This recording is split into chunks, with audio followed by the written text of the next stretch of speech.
Hello friends, welcome to my YouTube channel. So guys, आज के इस वीडियो में हम लोग देखने वाले हैं जो आपका Allahabad high court group D का एग्ज़ाम होने वाला है 5 जनवरी 2025 को। उसी के जीके जीएस हिंदी के टॉप मोस्ट इम्पॉर्टेंट क्वेश्चंस को यहाँ पर डिस्कस करने वाले हैं।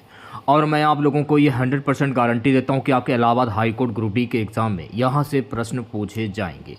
तो इस वीडियो को पूरा ज़रूर देखिए। वीडियो अच्छा लगे तो प्लीज़ वीडियो को लाइक और शेयर ज़रूर करें। और जो भी हमारे नए बच्चे हैं, जिन बच्चों ने चैनल को सब्सक्राइब नहीं किया है, तो प्लीज़ चैनल को सब्सक्राइब, नोटिफिकेशन बेल ऑन करना ना भूलें। तो चलिए क्लास को शुरू करते हैं। क्लास को शुरू करने से पहले अगर आप लोगों ने अभी तक इस क्लास को लाइक नहीं किया है तो ज़्यादा से ज़्यादा लाइक करें और अपने तमाम दोस्तों में इस क्लास को ज़्यादा से ज़्यादा शेयर कीजिएगा। आज के इस क्लास की पीडीएफ आप हमारे व्हाट्सएप ग्रुप से और टेलीग्राम ग्रुप से जो है वो प्राप्त कर सकते हैं। लिंक आपको वीडियो के डिस्क्रिप्शन में मिल जाएगा। पीडीएफ का कोई चार्ज नहीं, बिल्कुल फ्री एंड कॉस्ट है। निर्देश प्रश्न संख्या 1 से 2, निम्नलिखित 4 वाक्यों में 3 त्रुटिपूर्ण है। त्रुटिपूर्ण वाक्य छांटकर उसे चिन्हित करें। तो देखिए यहाँ पर आपको त्रुटिपूर्ण वाक्य की पहचान करनी है। गीतों की एक पुस्तक ला दीजिए। एक गीतों की पुस्तक ला दीजिए, एक गीत की पुस्तक ला दीजिए, गीतों की पुस्तक एक ला दीजिए, या गीतों की एक पुस्तक ला दीजिए। तो इस प्रश्न का जो राइट आंसर जाएगा ऑप्शन नंबर डी के साथ में। देखिए, जब भी ऐसे क्वेश्चंस पूछे जाएं तो ऐसे प्रश्नों में आपको ज़्यादा दिमाग लगाने की ज़रूरत नहीं होती है, ना इसके लिए कोई नियम होता है, ना कोई परिभाषा होती है। सिर्फ आपको ऊपर का पढ़ना होता है और बाकी ये 4 ऑप्शंस आपको पढ़ने होते हैं। आपको जो सही लगे, पढ़ने के हिसाब से आपको जो सही लगे उस पर आप टिक कर सकते हैं। उसके लिए आपको करनी होगी प्रैक्टिस, क्योंकि जब तक आप प्रैक्टिस नहीं करेंगे तो आप ऐसे क्वेश्चंस को जो है वो सॉल्व नहीं कर पाएंगे। ठीक है, चलिए बढ़ते हैं नेक्स्ट क्वेश्चंस की ओर। अगला प्रश्न दिखेगा। अगला क्या प्रश्न है कि मैं पूरी रात में जागता रहा, मैं सारी रात जागता रहा, मैं सारी रात भर जागता रहा, मैं पूरी रात भर जागता रहा, मैं सारी रात जागता रहा। तो राइट आंसर की अगर मैं बात करूं तो राइट आंसर आपका जाएगा ऑप्शन नंबर वी के साथ में। क्लियर है? चलिए बढ़ते हैं नेक्स्ट क्वेश्चंस की ओर प्यारे बच्चों। अगला प्रश्न देखेगा तीसरा प्रश्न है, निम्नलिखित में से कौन सा युग विपरीत अर्थक है? कौन सा युग विपरीत अर्थक शब्द है? यानी कि ऐसा विलोम शब्द जो बिल्कुल सही हो, उसकी पहचान आपको करनी है। अज्ञ प्रज्ञ, ज्ञानी विज्ञ, मयंक मृगांक, पादप विटफ। अज्ञ का विलोम शब्द क्या होता है? प्रज्ञ होता है। तो राइट आंसर की अगर मैं बात करूं तो प्यारे बच्चों राइट आंसर जाएगा ऑप्शन नंबर ए के साथ में। ठीक है, चलिए बढ़ते हैं नेक्स्ट क्वेश्चंस की ओर। अगला प्रश्न दिखेगा। देखिए, मैं आप लोगों से सिर्फ और सिर्फ एक लाइक की उम्मीद करता हूं। आप लोगों को पता होगा कि अगर आपको कोई भी पीडीएफ देता है, लगभग आपको अगर 1000 क्वेश्चन की कोई अगर आपको पीडीएफ देता है तो उसका भी आप लोगों से चार्ज ले लेता है, लगभग 100 रुपये आपसे ले लेता है। लेकिन मैं आप लोगों से एक चवन्नी भी नहीं ले रहा हूँ, एक पैसा मैं आप लोगों से नहीं ले रहा हूँ। अगर आप लोगों की लगातार क्लासेस अगर चलती भी हैं, अगर मैं आपको डेली 100 क्वेश्चंस भी अगर मैं आपको दे रहा हूँ तो 10 दिन में आप लोगों के 1000 प्रश्न जो हैं वो मैं आपको कवर करा देता हूँ। और लगभग पीडीएफ देते हुए मुझे महीने भर हो चुका है बिल्कुल फ्री में। और लगभग 3000 प्लस जो है मैं आपको क्वेश्चन जो है मैं आपको कवर करा चुका हूँ। 3000 मान रखते लगभग 74 यानी कि 74 प्लस वीडियो में जो है इलाहाबाद हाई कोर्ट के लिए मैं पहले ही डाल चुका हूँ। और लगभग 3000 प्लस क्वेश्चंस की जो पीडीएफ है वो मैं आपको पहले ही प्रोवाइड मैं आपको करा चुका हूँ। तो अगर मैं आप लोगों से सिर्फ एक लाइक की उम्मीद करता हूँ, पैसा तो मैं आप लोगों से मांग नहीं रहा हूँ, सिर्फ लाइक की उम्मीद करता हूँ। अगर इच्छा हो तो लाइक कर दीजिए, वीडियो को ज़्यादा से ज़्यादा शेयर कर दीजिए, शेयर ना करो तो लाइक कर दीजिए आप लोग। ठीक है, इतनी कृपा करें आप लोग। सभी बच्चों से हाथ जोड़कर निवेदन है, सपोर्ट करें आप लोग सपोर्ट आप लोगों का बिल्कुल भी देखने को नहीं मिल रहा है। कल मैंने वीडियो अपलोड किया, अभी तक उस पर 1000 व्यूज़ का भी आंकड़ा अभी तक पार नहीं हुआ है। और 100 लाइक का आंकड़ा होना चाहिए, 100 लाइक का भी आंकड़ा अभी तक उस पर पार नहीं हुआ है। तो सपोर्ट कीजिए, आप लोगों के सपोर्ट की बहुत ही ज़्यादा हमें ज़रूरत है गाइस, सपोर्ट कीजिए आप लोग। अगला प्रश्न क्या है, विमुख का विलोम शब्द क्या होता है? अमुख, उन्मुख, प्रमुख, उपयुक्त में से कोई नहीं। विमुख का विलोम शब्द क्या होता है? तो मेरे प्यारे साथियों, विमुख का विलोम शब्द होता है उन्मुख। तो इस प्रश्न का जो राइट आंसर जाएगा ऑप्शन नंबर वी के साथ में। ठीक है, चलिए बढ़ते हैं नेक्स्ट क्वेश्चन की ओर। 5वां प्रश्न है, अर्थ की दृष्टि से वाक्य के कितने भेद किए जाते हैं? 2, 1, 8 या 20? अर्थ की दृष्टि से वाक्य के कुल 8 भेद किए जाते हैं। तो इस प्रश्न का जो राइट आंसर जाएगा ऑप्शन नंबर सी के साथ में। ये तो आपको पता चल गया कि अर्थ की दृष्टि से वाक्य के कुल 8 भेद होते हैं। तो वो 8 वेद कौन कौन से होते हैं? पहला होता है विधानवाचक, दूसरा होता है प्रश्नवाचक, तीसरा होता है आज्ञावाचक, चौथा होता है संदेहवाचक, पांचवा होता है निषेधवाचक, छठवां होता है विस्मयादिवाचक, सातवां होता है इच्छावाचक और आठवां होता है संकेतवाचक। तो ये आपको ध्यान में रखना है। चलिए बढ़ते हैं नेक्स्ट क्वेश्चन की और अगला क्वेश्चन देखेगा सभी बच्चे। निर्देश प्रश्न संख्या 6 से 8। प्रत्येक प्रश्न में समास के 4 विकल्प दिए गए हैं, सही समास का चयन कीजिए। अब जैसे कि इसमें आपसे ये पूछा जा रहा है कि धनहीन में प्रयुक्त समास क्या होगा? द्विगु समास, तत्पुरुष समास, द्वंद्व समास या फिर अवयव समास। ऐसे प्रश्न को करने का तरीका मैंने आपको पिछली बार बताया था, अगर आपको याद हो तो शायद याद हो। देखिए 2 प्रकार से आप इसे कर सकते हैं। पहला तरीका मैं आपको बताने जा रहा हूँ। पहला तरीका क्या है? जैसे कि धन अलग है, इसे आप इस प्रकार से भी कर सकते हैं, धन का हीन। तो कर्ता ने कर्म को का, कर्ता ने कर्म को का, कर्ता ने कर्म को का, कर्म में आ रहा है कर्ता ने कर्म को कर्ण के द्वारा संप्रदान के लिए अपादान से, ये आप लोगों ने बचपन में काफी बार पढ़ा होगा, शायद आपको याद हो। तो का किस में आ रहा है? कर्ता ने कर्म को, कर्म में आ रहा है, सॉरी, कर्ता ने कर्म को का, कर्ता ने कर्म को का, को और का, ये कर्म में आ रहा है। तो जब भी ऐसा प्रश्न आपसे पूछा जाए आप तत्पुरुष समास पर टिक कर दीजिए। पहला तो तरीका ये हो गया। अब जैसे कि धन अलग है, हीन अलग है, दोनों को जोड़ दिया गया, नया शब्द क्या बना? धनहीन, धन से हीन, ऐसे बोल सकते हैं आप लोग। धनहीन नया शब्द बन गया, ऐसे भी पता कर सकते हैं। धन का हीन भी कह सकते हैं, धन से हीन भी कह सकते हैं आप लोग। वो आप कैसे करते हैं वो आपकी मर्जी है, आपका तरीका करने का है। इस तरीका तत्पुरुष समास को जो पहचाने का जो तरीका है वो मैंने आपको बताया है, ठीक है। चलिए बढ़ते हैं नेक्स्ट क्वेश्चन की ओर प्यारे बच्चों। अगला प्रश्न देखेगा, स्वर्गगत में प्रयुक्त समास क्या होगा? तत्पुरुष, द्विगु या कर्मधार या द्वंद्व? स्वर्गगत, तो स्वर्ग में गत, स्वर्ग का गत कर सकते हैं आप लोग। स्वर्ग अलग है, गत अलग, दोनों को जोड़ दिया गया, नया शब्द क्या बना? स्वर्गगत। तो अभी मैंने तरीका आप लोगों को बताया है, तो यहाँ पर भी आपका तत्पुरुष समास हो जाएगा। तो राइट आंसर की अगर मैं बात करूँ तो प्यारे बच्चों राइट आंसर जाएगा ऑप्शन नंबर ए के साथ में, ठीक है। नेक्स्ट क्वेश्चन देखेगा सभी बच्चे, निर्देश प्रश्न संख्या 8 से 9 तक नीचे दिए गए शब्दों की शुद्ध वर्तनी का चयन। आशीर्वाद कैसे लिखा जाता है? आशीर्वाद लिखने का तरीका क्या है? देखिए आशीर्वाद अगर आप लोग लिखते हैं ना, तो आशीर्वाद को लिखने का जो तरीका है ना वो ये रहा, आशीर्वाद ऐसे लिखा जाता है। तो राइट आंसर की अगर मैं बात करूं तो प्यारे बच्चों राइट आंसर जाएगा ऑप्शन नंबर वी के साथ में, कवयित्री। अच्छा कवयित्री कैसे लिखा जाता है? इंपॉर्टेंट क्वेश्चन है, 5 स्टार लगा लीजिए, पेपर में आने वाला क्वेश्चन। कवयित्री, तो कवयित्री की शुद्ध वर्तनी क्या होगी? देखिए कवयित्री अगर आप लोग लिखते हैं ना तो कवयित्री ऐसे लिखा जाता है। तो राइट आंसर क्या हो जाएगा? राइट आंसर जाएगा ऑप्शन नंबर वी के साथ में, ठीक है। प्यारे बच्चों अगला प्रश्न आपकी स्क्रीन पर, चिराग तले अंधेरा कहावत का सही अर्थ क्या है? अपनी बुराई नहीं दिखना, परिश्रम से भागना, उच्च और साधारण की तुलना, अधिक लाभ होना। चिराग तले अंधेरा कहावत का सही अर्थ क्या होता है? तो चिराग तले अंधेरा, आप ये कह सकते हैं अपनी बुराई नहीं दिखना। तो इस प्रश्न का जो राइट आंसर जाएगा, राइट आंसर आपका जाएगा ऑप्शन नंबर ए के साथ में। चलिए बढ़ते हैं नेक्स्ट क्वेश्चन की और अगला क्वेश्चन देखेगा सभी बच्चे। प्यारे बच्चों अगला प्रश्न है, मूर्ख धनवान किस लोक तृतीय को चरितार्थ करता है? आंख का अंधा नाम नयन सुख, आंख का अंधा गांठ का पूरा, आगे नाथ ना पीछे पगा, नाच ना जाने आंगन टेढ़ा।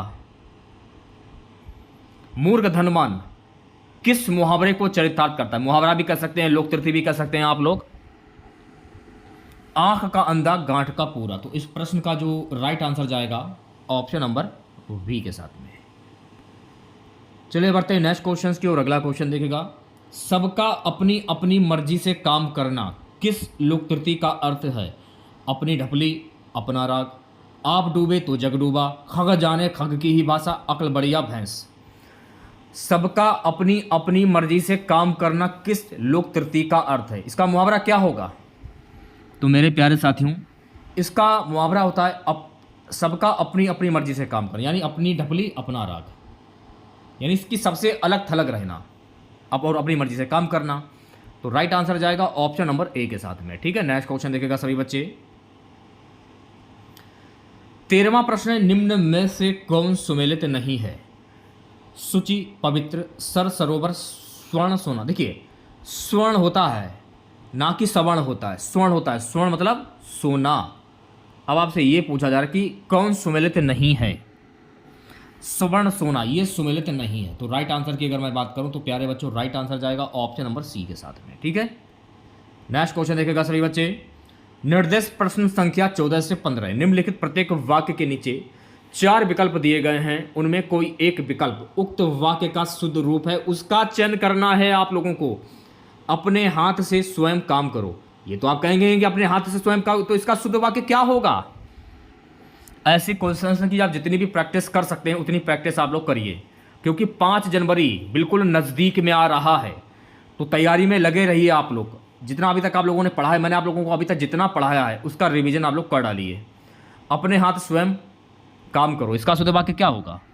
अपना काम स्वयं करो, ये इसका शुद्ध वाक्य हो जाएगा। तो राइट आंसर की अगर मैं बात करूं तो प्यारे बच्चों राइट आंसर जाएगा ऑप्शन नंबर ए के साथ में। अगला प्रश्न क्या है? हमारे नाक में दम हो गई है। ये तो आप कहेंगे नहीं, ये तो रॉन्ग हो जाएगा वाक्य। तो इसका शुद्ध वाक्य क्या होगा? हमारी नाक में दम हो गई है, ये इसका शुद्ध वाक्य हो जाएगा।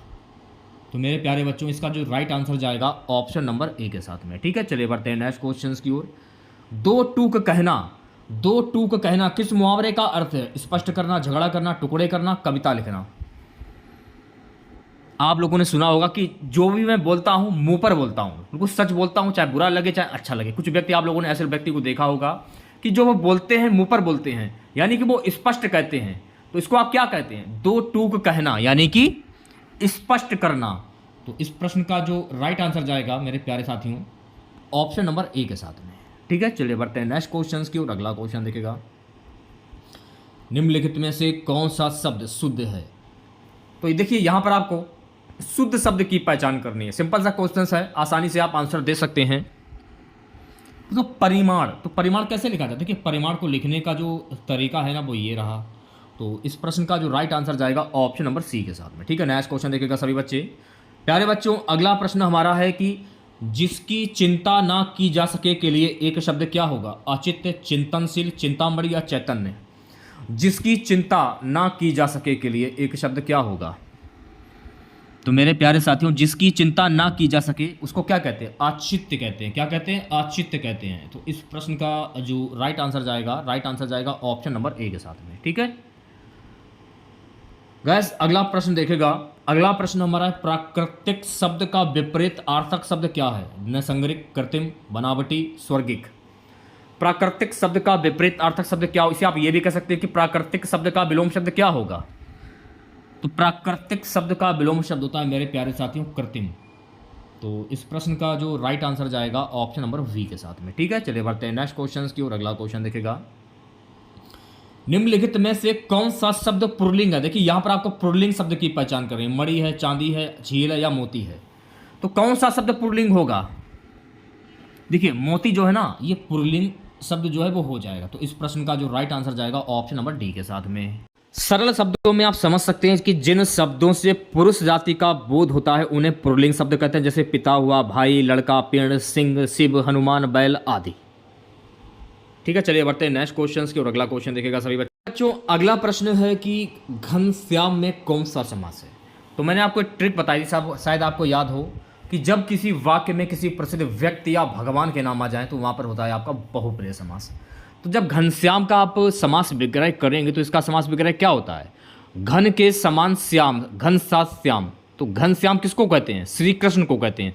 और श्री कृष्ण को जो है भगवान की उपाधि दी गई है। तो यहाँ पर वैसे बहुप्रिय समास होना चाहिए, लेकिन ऑप्शन में बहुप्रिय समास तो है नहीं, तो आप कर्मधार समास पर टिक कर सकते हैं। मेरे हिसाब से बहुप्रिय समास होना चाहिए यहाँ पर, लेकिन बहुत सारे ऐसे बच्चे होंगे जो कर्मधार समास पर टिक करेंगे। तो राइट आंसर की बात करूँ तो राइट आंसर जाएगा ऑप्शन नंबर ए के साथ में। ठीक है, नेक्स्ट क्वेश्चन देखेगा, भवन का सही संधि विच्छेद क्या होता है? इंपॉर्टेंट क्वेश्चन है, एक बार देख लीजिएगा आप लोग। भवन का सही संधि विच्छेद क्या होता है? तो भवन का सही संधि विच्छेद तो भो धन अन्न। क्या होता है? भो धन अन्न। तो राइट आंसर की बात करूं तो राइट आंसर जाएगा ऑप्शन नंबर ए के साथ में। अब आप लोग मेरी बात को ध्यान पूर्वक सुनिएगा। संधि तो आप लोगों ने कर दी, इसे मान लिया जाएगा ओ और इसे मान लिया जाएगा छोटा आ। तो ओ प्लस छोटा आ मिलकर क्या बना? अब हो गया। जैसे कि अब आओ, तो अब नियम के अनुसार किस में आता है? अयादि स्वर संधि में आता है। अगर आपसे पूछ लिया जाए कि भवन में प्रयुक्त संधि कौन सी होगी तो अयादि स्वर संधि हो जाए। तो ये आपको ध्यान में रखना है। प्यारे बच्चों अगला प्रश्न देखेगा, निम्न में कौन पुत्री का पर्यायवाची शब्द नहीं है? नंदिनी, दुहिता, तनुजा, दारा। निम्न में कौन पुत्री का पर्यायवाची शब्द नहीं है? देखिए दारा जो है ना, ये पुत्री का पर्यायवाची शब्द नहीं है। तो राइट आंसर की अगर मैं बात करूं तो प्यारे बच्चों राइट आंसर जाएगा ऑप्शन नंबर डी के साथ में। देखिए दारा जो है ना, ये ग्रह लक्ष्मी का पर्यायवाची शब्द है। अब जैसे नंदिनी हुआ, दुहिता हुआ, तनुजा हुआ, ये सभी शब्द जो हैं ये पुत्री के पर्यायवाची शब्द हैं। दारा जो है ये ग्रह लक्ष्मी का पर्यायवाची शब्द हो जाएगा। तो इस प्रश्न का जो राइट आंसर जाएगा ऑप्शन नंबर डी के साथ में। ठीक है, नेक्स्ट क्वेश्चन देखेगा प्यारे बच्चों। अगला प्रश्न है, ध्यानपूर्वक देखेगा, काफ़ी अच्छा क्वेश्चन आपके सामने है। जब कोई बोली या भाषा व्याकरणित ढांचे में ढलकर व्यवस्थित रूप ग्रहण कर लेती है उसे क्या कहते हैं? क्षेत्रीय भाषा, परिनिष्ठित भाषा, राजभाषा या राष्ट्रभाषा? तो उसे हम कहते हैं परिनिष्ठित भाषा। तो इस प्रश्न का जो राइट आंसर जाएगा ऑप्शन नंबर वी के साथ में। देखिए आप लोग भी कोशिश कीजिए कि इन सभी प्रश्न के आंसर सही सही दे पाएँ आप लोग, क्योंकि जब तक आप लोग कोशिश नहीं करेंगे, क्योंकि सिर्फ देखने से कुछ नहीं होगा, आंसर भी दीजिए आप लोग, क्योंकि जब तक आप आंसर नहीं देंगे तो आप लोगों की प्रैक्टिस नहीं हो पाएगी। तो साथ में आंसर भी दीजिए। अगला प्रश्न क्या है? इनमें से कौन पूर्वी हिंदी की बोली नहीं है? अवधी, कन्नौजी, बघेली या छत्तीसगढ़ी? इनमें से कौन पूर्वी हिंदी की बोली नहीं? देखिए कन्नौजी जो है ना, ये पूर्वी हिंदी की बोली नहीं है। तो इस प्रश्न का जो राइट आंसर जाएगा मेरे प्यारे साथियों ऑप्शन नंबर वी के साथ में। ठीक है, नेक्स्ट क्वेश्चन देखेगा। अगला प्रश्न हमारा है गाइस कि मोहन उठकर बाहर जाओ, फूल ले आओ। इस वाक्य में बाहर किस प्रकार का शब्द है? संज्ञा, विशेषण, अव्यय या क्रिया विशेषण? मोहन उठकर बाहर जाओ, फूल ले आओ, इस वाक्य में बाहर किस प्रकार का शब्द है? तो इसमें जो बाहर आप देख रहे हैं ये अव्यय शब्द हो जाएगा, अव्यय। तो राइट आंसर की अगर मैं बात करूं तो प्यारे बच्चों इस प्रश्न का जो राइट आंसर जाएगा ऑप्शन नंबर सी के साथ में। ठीक है, नेक्स्ट क्वेश्चन देखेगा। धरित्री का तद्भव शब्द क्या होगा? धरती होगा, भूमि होगा, धरा होगा या धर होगा?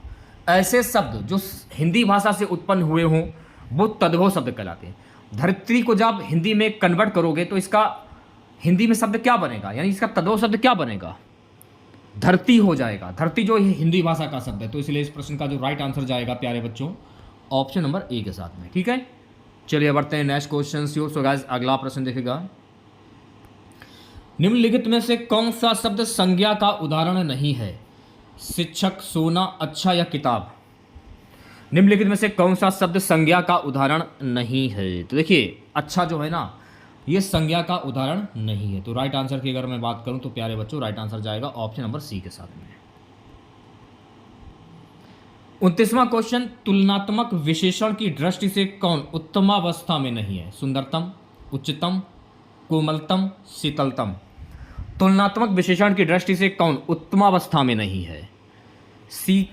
शीतलतम। तो राइट आंसर की अगर मैं बात करूं तो प्यारे बच्चों इस प्रश्न का जो राइट आंसर जाएगा ऑप्शन नंबर डी के साथ में। चलिए बढ़ते हैं नेक्स्ट क्वेश्चन की और अगला क्वेश्चन देखेगा सभी बच्चे। ऊ का उच्चारण स्थान क्या है? छोटा ऊ का। अब जैसे कि कंठ ले लेते हैं, सबसे पहले कंठ से बोले जाने वाले उच्चारण कौन कौन से होते हैं? का, खा, गा, घा। तालु से होते हैं चा, जैसे कि चा हो गया, छा, जा, चा, छा, जा, झा और या, ये हो गया तालु वाले। ओष्ठ की अगर मैं बात करूं, ओष्ठ से पा, फा, बा, भा और मा, ये हो गए ओष्ठ से। अब बात आती है दंत की, तो दंत से कौन कौन से वर्ण बोले जाते हैं? दंत से बोले जाते हैं ता, था, दा, धा हो गया और ना हो गया। ये ना से नल है, ठीक है, ना। ता, था, दा, धा, ना, ये हो गया आपके दंत से बोले जाने वाले उच्चारण। ठीक है, कंठ से का, खा, गा, गा, घा, तालु से चा, छा, जा, जा, झा, या, ओष्ठ से पा, फा, बा, भा, मा, दंत से ता, था, दा, धा, ना। ये तो आपने देख लिए पा, फा, बा, भा, बा, मा, ये तो हो गए ओष्ठ से। और एक बात और आपको ध्यान रखनी है कि जैसे कि छोटा ऊ हुआ, बड़ा ऊ हुआ, छोटा ऊ, बड़ा ऊ हुआ, ये भी आपके पा वर्ग में आते हैं। छोटा ऊ और बड़ा ऊ, ये भी आपके पावर्क में आते हैं। तो इस प्रश्न का जो राइट आंसर जाएगा ऑप्शन नंबर सी के साथ में। ओष्ठ के अंतर्गत ही आते हैं छोटा ऊ बड़ा ऊ, ठीक है। चलिए बढ़ते हैं नेक्स्ट क्वेश्चन की ओर प्यारे बच्चों। अगला प्रश्न देखेगा। अब देखिए यहाँ पर आप लोगों से ये पूछा जा रहा है कि किस शब्द की वर्तनी सही है। अंतर्राष्ट्रीय कैसे लिखा जाता है, अंतर्राष्ट्रीय लिखने को तरीका क्या है। देखिए अंतर्राष्ट्रीय लिखने का जो तरीका है ना वो ये रहा। अंतर्राष्ट्रीय अगर आप लिखते हैं ना तो अंतर्राष्ट्रीय ऐसे लिखा जाता है। तो इस प्रश्न का जो राइट आंसर जाएगा ऑप्शन नंबर वी के साथ में, ठीक है। चलिए बढ़ते हैं नेक्स्ट क्वेश्चन की ओर। अगला क्वेश्चन देखेगा। अगला प्रश्न, किस देश में हिंदी भाषा का प्रयोग लिखने व बोलने में किया जाता है। ऑस्ट्रेलिया, दक्षिण अमेरिका, पाकिस्तान, मॉरिशस। देखिए मॉरिशस में हिंदी भाषा का प्रयोग लिखने व बोलने में किया जाता है। तो इस प्रश्न का जो राइट आंसर जाएगा ऑप्शन नंबर डी के साथ में, ठीक है। चलिए बढ़ते हैं नेक्स्ट क्वेश्चन की ओर। प्यारे बच्चों अगला प्रश्न है कि उत्कंठा का पर्यायवाची शब्द क्या होता है। लालसा, उत्पन्न, अपेक्षा, उलाहना। उत्कंठा का पर्यायवाची शब्द क्या होता है। देखिए उत्कंठा का पर्यायवाची शब्द होता है लालसा।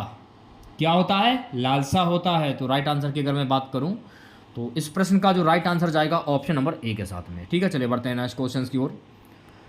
उहापो का पर्यायवाची शब्द क्या होता है। निश्चित, असमंजस, अभिभूत, व्यग्रता। देखिए उहापो का पर्यायवाची शब्द होता है असमंजस। तो इस प्रश्न का जो राइट आंसर जाएगा ऑप्शन नंबर वी के साथ में। चलिए बढ़ते हैं नेक्स्ट क्वेश्चन की ओर। अगला क्वेश्चन देखेगा। जो शीघ्र प्रसन्न हो जाए उसे क्या कहेंगे। प्रसन्नचित्त, प्रसून, प्रसन्ना, आशुतोष। जो शीघ्र प्रसन्न हो जाए उसके क्या कहते हैं। तो गाइस जो शीघ्र प्रसन्न हो जाए उसे हम कहते हैं आशुतोष। तो इस प्रश्न का जो राइट आंसर जाएगा मेरे प्यारे साथियों ऑप्शन नंबर डी के साथ में। गाइस अगला प्रश्न देखेगा। अगला प्रश्न हमारा है कि जिसकी भुजाएं घुटनों तक लंबी हों उसे क्या कहते हैं। अजानबाहु, अजानुबाहु, समबाहु, विषमबाहु। जिसकी भुजाएं घुटनों तक लंबी हों उसे क्या कहते हैं। इंपॉर्टेंट क्वेश्चन से 5 स्टार लगा लीजिए। तो जिसकी भुजाएं घुटनों तक लंबी होती हैं उसको हम कहते हैं अजानबाहु। तो राइट आंसर की अगर मैं बात करूं राइट आंसर जाएगा बी ऑप्शन के साथ में, ठीक है। नेक्स्ट क्वेश्चन देखेगा। अपहरण में किस उपसर्ग का प्रयोग हुआ है। तो मैंने आपको क्या बताया कि स्टार्टिंग का जो शब्द होता है वो आपका उपसर्ग होता है और लास्ट वाला जो शब्द होता है वो आपका प्रत्यय होता है। तो देखिए अपहरण, तो अपहरण का आप स्टार्टिंग का शब्द शुरुआत का शब्द ले लीजिए। अप है तो अप हो जाएगा आपका उपसर्ग। तो इस प्रश्न का जो राइट आंसर जाएगा सी ऑप्शन के साथ में। चलिए बढ़ते नेक्स्ट क्वेश्चन की ओर। नेक्स्ट क्वेश्चन, उल्लंघन में उपसर्ग बताइए। अ, बड़ा अ, उत या अप, उप। उल्लंघन, तो उल्लंघन, उत धन लंघन ये कह सकते हैं आप लोग। स्टार्टिंग का शब्द क्या बनेगा, उत उत उत। तो इस प्रश्न का जो राइट आंसर जाएगा प्यारे बच्चों ऑप्शन नंबर सी के साथ में, ठीक है। 39वां क्वेश्चन देखेगा। उन्मेष में किस उपसर्ग का प्रयोग हुआ है। उन्मेष, तो उन्मेष में किस उपसर्ग का प्रयोग हुआ है। स्टार्टिंग का शब्द ले लीजिए उन्मेष, उद, उद्धनमेष, उद हो जाएगा, उद शुरुआत का शब्द यानी स्टार्टिंग का शब्द। तो बी ऑप्शन जो है ये बिल्कुल करेक्ट हो जाएगा। सो गाइस 40वां क्वेश्चन देखिएगा। कौन सही सुमेलित है। यहाँ पर देखिए आपको 4 विलोम शब्द आपके सामने दिए गए हैं। आपको यहाँ पर सही विलोम शब्द की पहचान करनी है। अनुवृत्ति का विलोम शब्द क्या होता है, वृत्ति होता है। तो इस प्रश्न का जो राइट आंसर जाएगा ऑप्शन नंबर ए के साथ में। अब देखिए असमय का विलोम शब्द क्या होता है। तो असमय का विलोम शब्द कुसमय नहीं समय होता है। क्या होता है, समय होता है, समय। 1 मिनट। असमय का विलोम शब्द क्या होता है, समय होता है। अवसर का विलोम शब्द क्या होता है। अवसर का विलोम शब्द होता है अन अवसर। दीर्घायु का विलोम शब्द क्या होता है। तो दीर्घायु का विलोम शब्द होता है मेरे प्यारे बच्चों अल्पायु, ठीक है। तो ये आपको ध्यान में रखना है प्यारे बच्चों। अगला प्रश्न, निम्न में कौन एक शब्दालंकार नहीं है। अनुप्रास, श्लेष, यमक या फिर उपमा। देखिए उपमा जो है ना ये शब्दालंकार नहीं है। तो इस प्रश्न का जो राइट आंसर जाएगा ऑप्शन नंबर डी के साथ में। सरल शब्दों में आप कह सकते हैं जब किसी व्यक्ति या वस्तु की तुलना किसी दूसरे व्यक्ति या वस्तु से की जाए तो वहाँ पर उपमा अलंकार होता है। तो ये आपको ध्यान में रखना है, ठीक है। चलिए बढ़ते हैं नेक्स्ट क्वेश्चन की ओर। अगला क्वेश्चन देखिएगा। अगला प्रश्न क्या है, निम्न में कौन अर्था अलंकार नहीं है। उपमा, उत्प्रेक्षा, वक्रोक्ति या फिर रूपक। देखिए वक्रोक्ति जो है ना, वक्रोक्ति ये अर्थालंकार नहीं है। तो इस प्रश्न का जो राइट आंसर जाएगा ऑप्शन नंबर सी के साथ में। सरल शब्दों में आप समझ लीजिए कि जिस शब्द से कहने वाले व्यक्ति के कथन का अभिप्रेत अर्थ ग्रहण ना कर श्रोता अन्य ही कल्पित या चमत्कार अर्थ लगाए और उसका उत्तर दे, उसे हम वक्रोक्ति अलंकार कहते हैं। प्यारे बच्चों, अगला प्रश्न आपकी स्क्रीन पर, निम्न में कौन एक भिन्न है? यमक, श्लेष, वक्रोक्ति या दृष्टांत? तो देखिए इसमें आपको भिन्न शब्द की पहचान करनी, भिन्न अर्थ वाले शब्द की पहचान करनी है। तो देखिए दृष्टांत जो है ना, ये आपका भिन्न अर्थ हो जाएगा। तो इस प्रश्न का जो राइट आंसर जाएगा ऑप्शन नंबर डी के साथ में। सरल शब्दों में समझ लीजिए, जहां पहले कोई बात कहकर उससे मिलती जुलती बात द्वारा दृष्टांत दिया जाए लेकिन समानता किसी शब्द द्वारा प्रकट ना हो, वहां दृष्टांत अलंकार होता है। तो ये आपको ध्यान में रखना है। चलिए बढ़ते हैं नेक्स्ट क्वेश्चन की ओर। प्यारे बच्चों, अगला क्वेश्चन देखिएगा, निम्न में कौन मात्रिक छंद का उदाहरण है? कवित, वैरवे, सवैया, मालिनी? तो देखिए यहाँ पर आपको मात्रिक छंद के उदाहरण की पहचान करनी है। तो बैरवे जो है ना, ये मात्रिक छंद का उदाहरण है। तो इस प्रश्न का जो राइट आंसर जाएगा ऑप्शन नंबर वी के साथ में। अब देखिए बैरवे की अगर मैं बात करूं तो इसमें देखिए मात्रिक छंद दिया जा रहा है। वैसे बैरवे जो है ये अर्ध सम्मात्रिक छंद होता है और इसके प्रथम चरण और तृतीय चरण में 12-12 मात्राएं और द्वितीय चरण तथा चतुर्थ चरण में 7-7 मात्राएं होती हैं। तो ये आपको ध्यान में रखना है। चलिए बढ़ते हैं नेक्स्ट क्वेश्चन की ओर। अगला क्वेश्चन देखेगा, निम्न में कौन वाणिक छंद है? कुंडलियां, उलाला, मंदाक्रांता या गीतिका? कौन एक वाणिक छंद है? तो ये देखिए यहाँ पर आपको वाणिक छंद की पहचान करनी है। देखिए मंदाक्रांता जो है ना, ये एक वाणिक छंद है। तो इस प्रश्न का जो राइट आंसर जाएगा ऑप्शन नंबर सी के साथ में। ठीक है, चलिए बढ़ते हैं नेक्स्ट क्वेश्चन की ओर। शांत रस का स्थायी भाव क्या होता है? शोक, वत्सलता, निर्वेद या विस्मय? शांत रस का स्थायी भाव क्या होता है? तो मेरे प्यारे साथियों, शांत रस का स्थायी भाव होता है निर्वेद।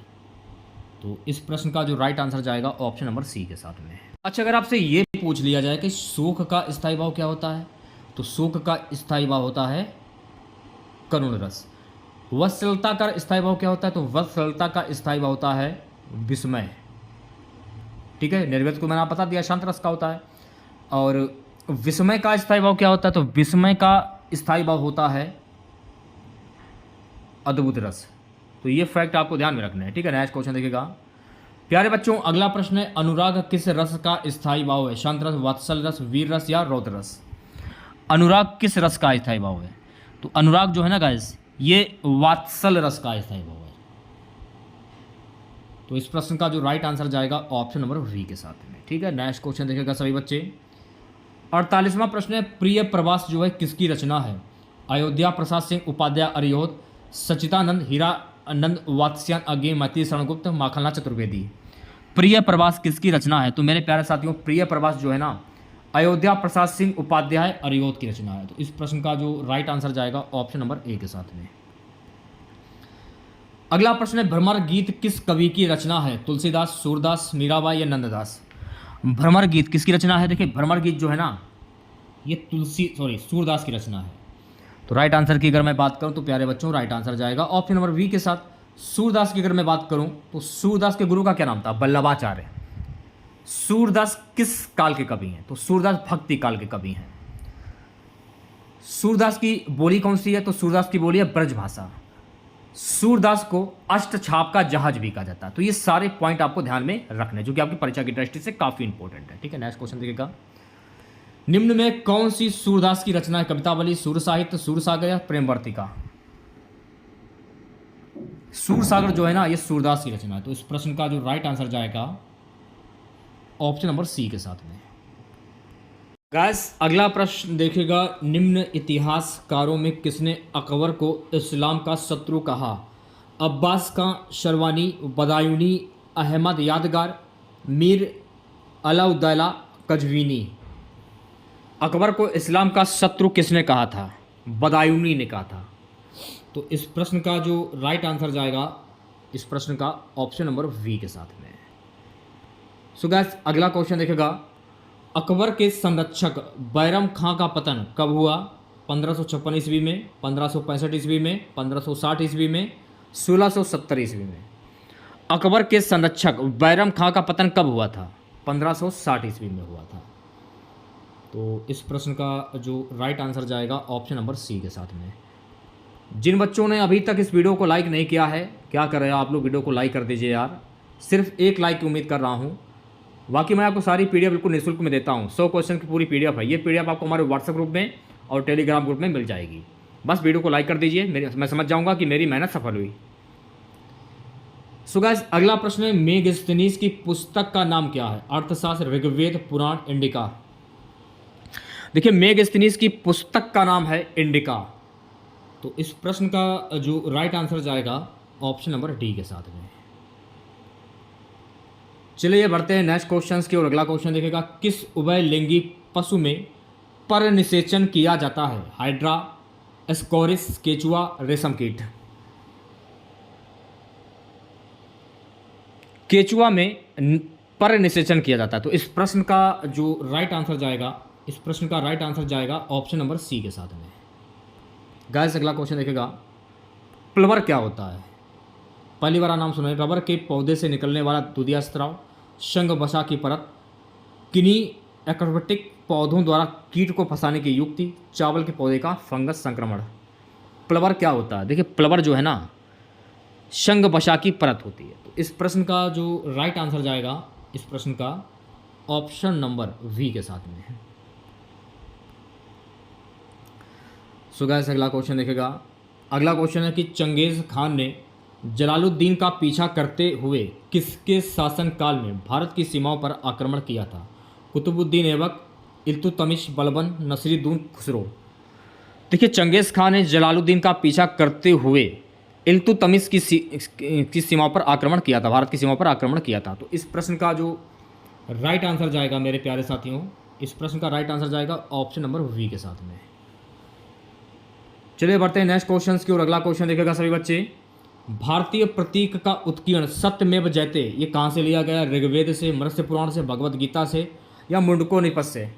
भारतीय प्रतीक का उत्कीर्ण सत्यमेव जयते कहाँ से लिया गया है? तो ये लिया गया है मुंडकोनिपद से लिया गया है। तो इस प्रश्न का जो राइट आंसर जाएगा, इस प्रश्न का ऑप्शन नंबर डी के साथ में। गाइस, अगला क्वेश्चन देखेगा। अगला प्रश्न हमारा है, निम्न में से कौन सा भारत के लिए चुनौती पैदा नहीं करता है? संप्रदायवाद, प्रादेशिका, समाजवाद, या जातीयता। निम्न में से कौन सा भारत के लिए चुनौती पैदा नहीं करता है? समाजवाद, जो कि भारत के लिए चुनौती पैदा नहीं करता है। तो इस प्रश्न का जो राइट आंसर जाएगा ऑप्शन नंबर सी के साथ में।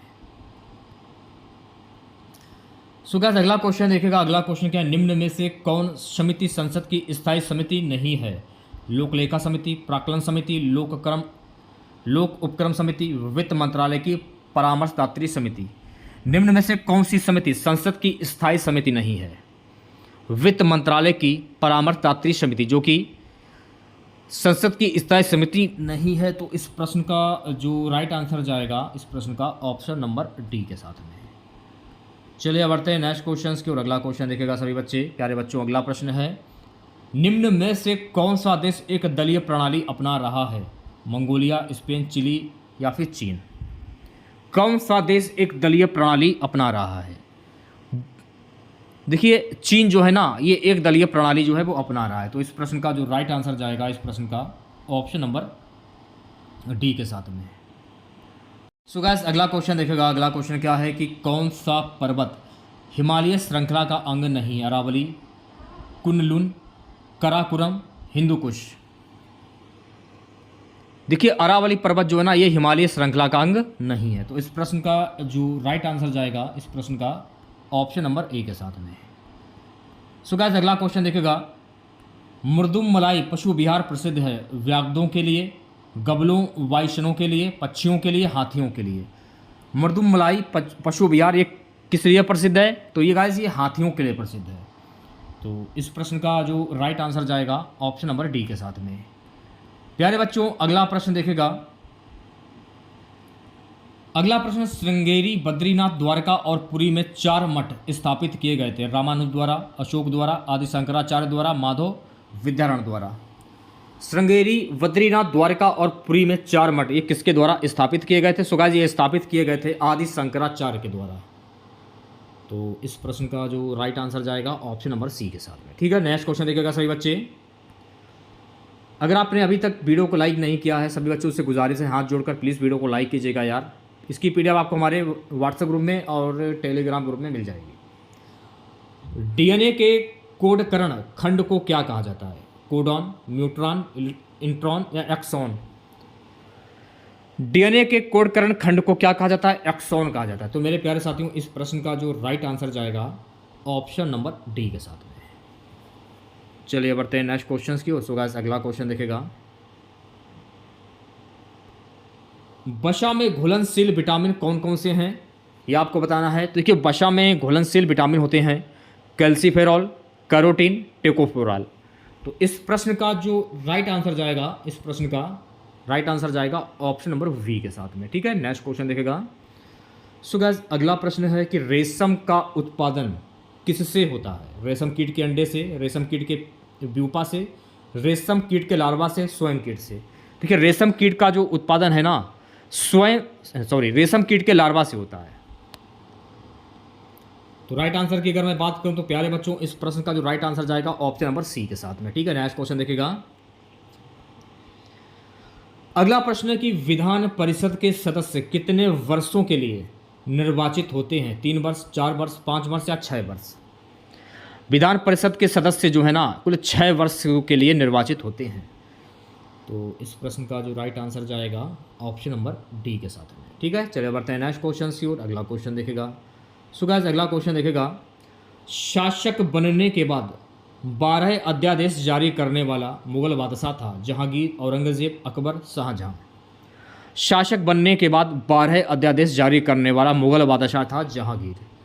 तो इस प्रश्न का जो राइट आंसर जाएगा प्यारे बच्चों, इस प्रश्न का राइट आंसर जाएगा ऑप्शन नंबर ए के साथ में। ठीक है, चलिए बढ़ते हैं नेक्स्ट क्वेश्चन की ओर। सो गाइस अगला प्रश्न है, प्राचीन भारत का प्रसिद्ध शासक कौन था जिसने अपने जीवन के अंतिम दिनों में जैन धर्म अपना लिया था? समुद्रगुप्त, बिंदुसार, चंद्रगुप्त या अशोक? प्राचीन भारत का प्रसिद्ध शासक था चंद्रगुप्त, जिसने अपने जीवन के अंतिम दिनों में जैन धर्म को अपना लिया था। इन्हें अशोक के नाम से भी जाना जाता है। तो राइट आंसर की अगर मैं बात करूं तो प्यारे बच्चों, राइट आंसर जाएगा ऑप्शन नंबर सी के साथ में। ठीक है, अशोक ने तो बौद्ध धर्म को अपनाया था। चंद्रगुप्त, इनका अशोक से कोई लेना देना नहीं है क्योंकि इन्होंने जैन धर्म अपनाया था, क्योंकि अशोक ने बौद्ध धर्म को अपनाया था। क्षमा करिएगा। सो गाइस अगला क्वेश्चन देखिएगा, उच्चतम न्यायालय को परामर्शदात्री बनाया गया है? अनुच्छेद 124 में, अनुच्छेद 137 में, अनुच्छेद 143 में, अनुच्छेद 148 में? तो उच्चतम न्यायालय को परामर्शदात्री बनाया गया है अनुच्छेद 143 में। तो इस प्रश्न का जो राइट आंसर जाएगा ऑप्शन नंबर सी के साथ में। ठीक है, नेक्स्ट क्वेश्चन देखिएगा सभी बच्चे। भारतीय रिजर्व बैंक का मुख्यालय कहाँ पर स्थित है? नई दिल्ली, मुंबई, कोलकाता या फिर चेन्नई? भारतीय रिजर्व बैंक का मुख्यालय कहाँ पर स्थित है? क्वेश्चन देखिएगा। सो गाइस अगला क्वेश्चन हमारा, भारतीय रिजर्व बैंक का मुख्यालय कहाँ पर स्थित है? नई दिल्ली, मुंबई, कोलकाता या चेन्नई? देखिए, भारतीय रिजर्व बैंक का मुख्यालय मुंबई में स्थित है। तो राइट आंसर की अगर मैं बात करूं तो राइट आंसर जाएगा ऑप्शन नंबर वी के साथ में। अब देखिए, यहाँ पर आपको मैं करंट अफेयर से क्वेश्चन बताने वाला हूँ। देखिए, अगर आपसे पूछा जाए पेपर में कि भारतीय रिजर्व बैंक के वर्तमान में गवर्नर कौन है, तो इस समय भारतीय रिजर्व बैंक के गवर्नर हैं शक्ति कांता दास। बहुत ही जल्द शक्ति कांता दास जो है ना, ये भारतीय रिजर्व बैंक से अपना इस्तीफा देने वाले हैं और उनकी जगह पर भारतीय रिजर्व बैंक के नए गवर्नर नियुक्त किए जाने हैं। उनका नाम है संजय मल्होत्रा। ये नाम आप याद कर लीजिए। अगर आपसे पूछा जाए कि भारतीय रिजर्व बैंक के वर्तमान गवर्नर कौन है आने वाले दिनों में, संजय मल्होत्रा, तो ये आपको ध्यान रखना है। और भारतीय रिजर्व बैंक के पहले गवर्नर कौन थे? तो सर ओसबोर्न ए स्मिथ भारतीय रिजर्व बैंक के पहले गवर्नर थे। तो ये आपको ध्यान में रखना है। ठीक है, नेक्स्ट क्वेश्चन देखिएगा। बरौनी निम्न में से किस उद्योग के लिए प्रसिद्ध है? देखिए, बरौनी जो है ना, ये तेल शोधन उद्योग के लिए प्रसिद्ध है। तो इस प्रश्न का जो राइट आंसर जाएगा ऑप्शन नंबर ए के साथ में। सो गाइस अगला क्वेश्चन देखिएगा, प्रतिहार स्वयं को किसका वंशज मानते थे? जो राम के प्रतिहार था, द्वारपाल थे, सूर्य, चंद्र, लक्ष्मण या हनुमान? किसका वंशज मानते थे?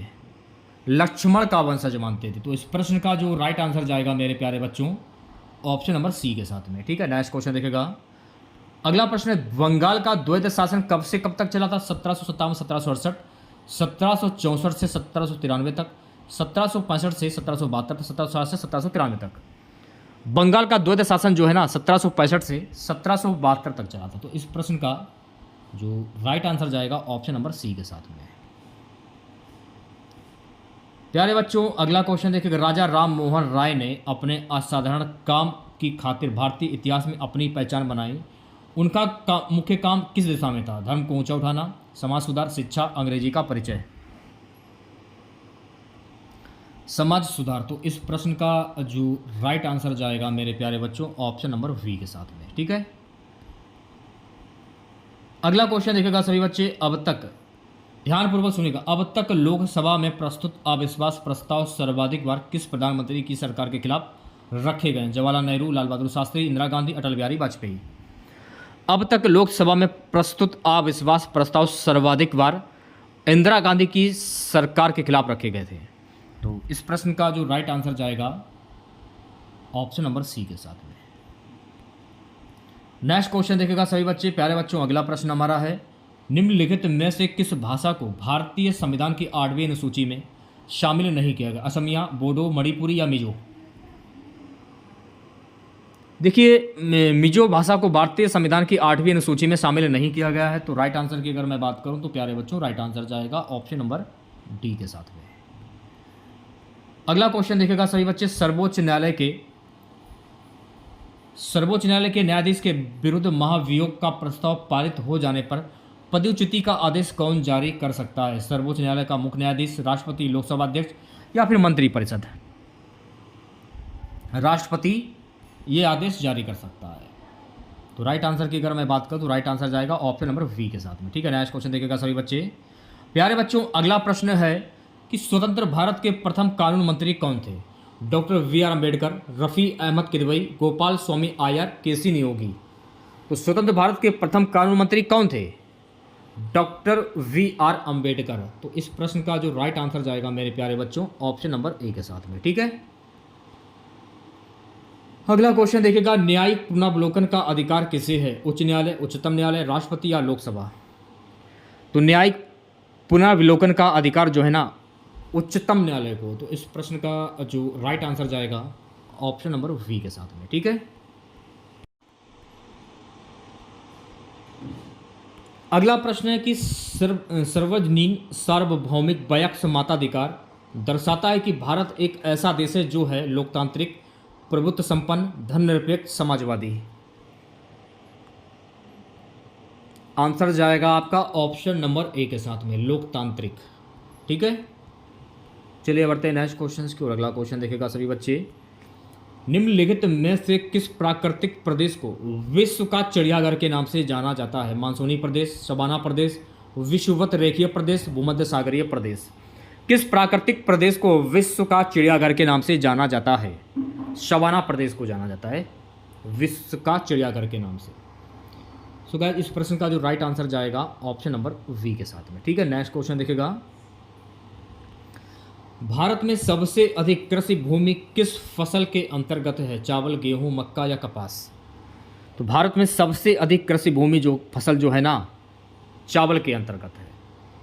तो इस प्रश्न का जो राइट आंसर जाएगा मेरे प्यारे बच्चों ऑप्शन नंबर ए के साथ में। ठीक है, चलिए बढ़ते हैं नेक्स्ट क्वेश्चन की ओर। सो गाइस, अगला क्वेश्चन हमारा है, निम्नलिखित में से किस जिले में कॉफ़ी का अधिक उत्पादन होता है? कुर्ग, मैसूर, हुगली, बेल्लारी। कॉफ़ी का सबसे अधिक उत्पादन किस जिले में होता है? कॉफ़ी का उत्पादन जो है ना कुर्ग जिले में होता है। तो इस प्रश्न का जो राइट आंसर जाएगा ऑप्शन नंबर ए के साथ में। ठीक है, सो गाइस, अगला प्रश्न देखेगा। लैकोलिथ संबंधित है ज्वालामुखी से, भूकंप से, पर्वत निर्माण से, महाद्वीपीय प्रवाह से। लैकोलिथ ये किससे संबंधित? सो गाइस, लैकोलिथ जो है ना ये ज्वालामुखी से संबंधित है। तो राइट आंसर की अगर मैं बात करूं तो प्यारे बच्चों राइट आंसर जाएगा ऑप्शन नंबर ए के साथ में। ठीक है, नेक्स्ट क्वेश्चन देखेगा। भारत में खाना पकाने के लिए विश्व की सबसे बड़ी सौर वाष्प प्रणाली कहाँ स्थापित की गई है?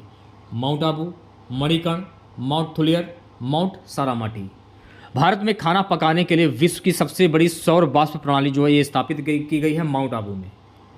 तो इस प्रश्न का जो राइट आंसर जाएगा ऑप्शन नंबर ए के साथ में। ठीक है,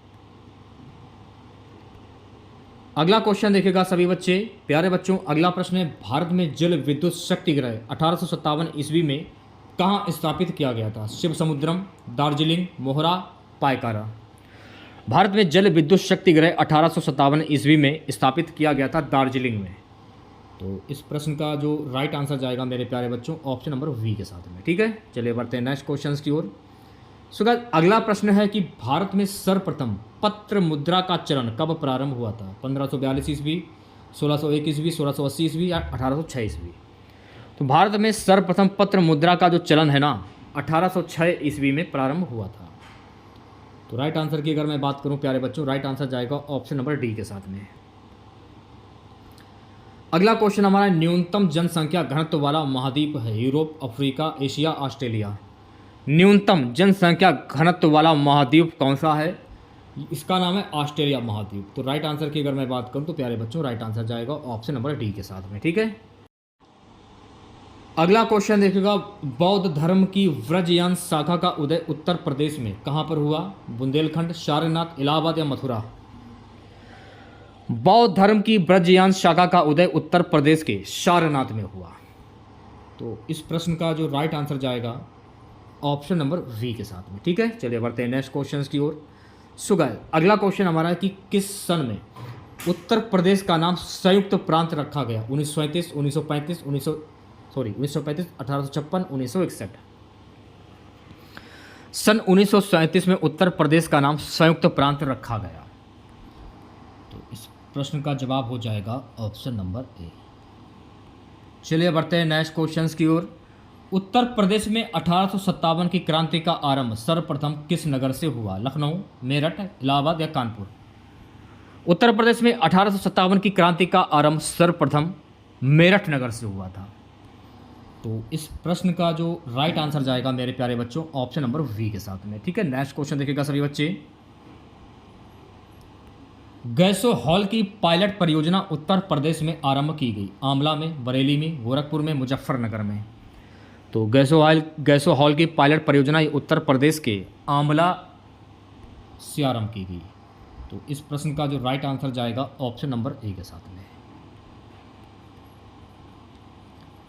तालीम, ध्यानपूर्वक पढ़ेगा, तालीम उत्तर प्रदेश सरकार की एक योजना है। नीचे दिए गए कोर्स से सही उत्तर का चयन करें।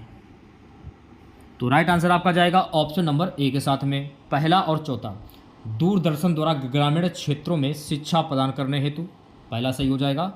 चौथे में क्या है? प्रारंभिक स्तर के सभी छात्रों को उर्दू भाषा से परिचित कराने हेतु। ठीक है, सो गाइस अगला प्रश्न देखेगा, किशोरी शक्ति योजना का शुभारंभ हुआ था बिहार, हरियाणा, राजस्थान या उत्तर प्रदेश? तो किशोरी शक्ति योजना का जो शुभारंभ है ना उत्तर प्रदेश से हुआ था। तो इस प्रश्न का जो राइट आंसर जाएगा ऑप्शन नंबर डी के साथ में।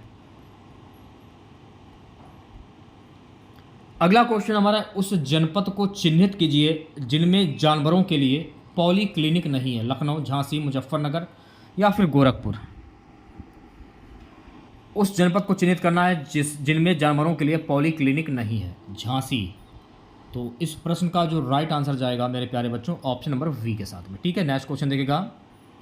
अगला क्वेश्चन हमारा है कि सन 2001 से 2011 की अवधि में उत्तर प्रदेश की दशकीय जनसंख्या वृद्धि दर क्या रही थी? 20.46%, 20.2%, 22.19% या 18.69%? सन 2001 से 2011 की अवधि में उत्तर प्रदेश की दशकीय जनसंख्या वृद्धि दर रही थी 20.2%। तो इस प्रश्न का जो राइट आंसर जाएगा ऑप्शन नंबर वी के साथ में। ओके, चलिए बढ़ते हैं नेक्स्ट क्वेश्चन की और अगला क्वेश्चन देखेगा, जनगणना 2011 के अनुसार उत्तर प्रदेश में महिला पुरुष संख्या का अनुपात था 868 महिलाएं प्रति 1000 पुरुष, 912 महिलाएं प्रति 1000 पुरुष, 918 महिलाएं प्रति 1000 पुरुष, 929 महिलाएं प्रति 1000 पुरुष, 912 महिलाएं प्रति 1000 पुरुष। तो इस प्रश्न का जो राइट आंसर जाएगा ऑप्शन नंबर वी के साथ में। ठीक है, नेक्स्ट क्वेश्चन देखिएगा। अगला प्रश्न है, जनगणना 2011 के अनुसार उत्तर प्रदेश में सर्वाधिक लिंगानुपात वाला जिला है? आजमगढ़, देवरिया, जौनपुर, प्रतापगढ़? जनगणना 2011 के अनुसार उत्तर प्रदेश में सर्वाधिक लिंगानुपात वाला जिला जो है ना वो है जौनपुर। तो इस प्रश्न का जो राइट आंसर जाएगा ऑप्शन नंबर सी के साथ में। आज की क्लास का लास्ट क्वेश्चन रहेगा, जनगणना 2011 के अंतिम आंकड़ों के अनुसार उत्तर प्रदेश में बालिका शिशुओं की संख्या प्रति 1000 बालक शिशुओं पर है 933, 902, 916 या 892? 902। राइट आंसर की बात करूं, ऑप्शन नंबर बी करेक्ट हो जाएगा। तो कैसा लगा वीडियो आप लोगों को, कमेंट बॉक्स में ज़रूर बताइएगा, अपनी राय ज़रूर दीजिएगा आप लोग। तो अगर आप लोगों ने अभी तक इस वीडियो को लाइक नहीं किया है तो लाइक कीजिएगा और अपने तमाम दोस्तों में इस वीडियो को ज़्यादा से ज़्यादा शेयर कीजिएगा। आज के इस क्लास की पीडीएफ आप हमारे व्हाट्सएप ग्रुप से और टेलीग्राम ग्रुप से जो है वो प्राप्त कर सकते हैं। लिंक आपको वीडियो के डिस्क्रिप्शन में मिल जाएगा। तो मिलते हैं नेक्स्ट वीडियो के साथ। जय हिंद, जय भारत।